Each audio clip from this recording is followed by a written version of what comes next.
Concertation des parties prenantes étatiques et non étatiques sur les priorités nationales favorables à l'autonomisation économique de la femme dans le secteur agricole. Une rencontre qui vise à doter le gouvernement d'un outil efficace pour des interventions coordonnées sur l'autonomisation de la femme dans le secteur agricole. Pour la FAO, c'est une excellente opportunité de libérer la femme de la faim et de la pauvreté.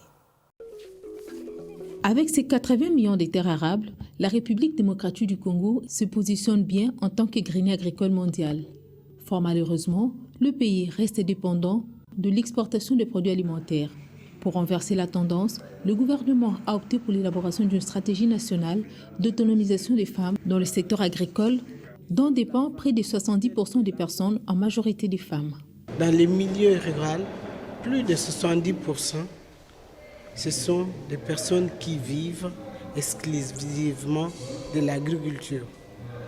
Et les femmes sont une portion la plus importante qui vit dans le monde rural.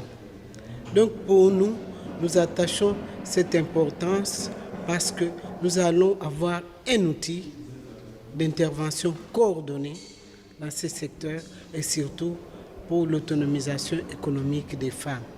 Pour la FAO, ces assises est une réponse favorable à la requête du gouvernement à travers le ministère du Genre pour libérer la femme de la pauvreté et de la faim et la rendre plus compétitive. Nous avons reçu une requête du gouvernement nous demandant de l'accompagner dans la formulation et la validation d'une stratégie pour l'autonomisation des femmes dans ce secteur-là, qui fait partie de notre mandat. Alors, nous voulons en sorte que les femmes soient autonomes concrètement en quoi ?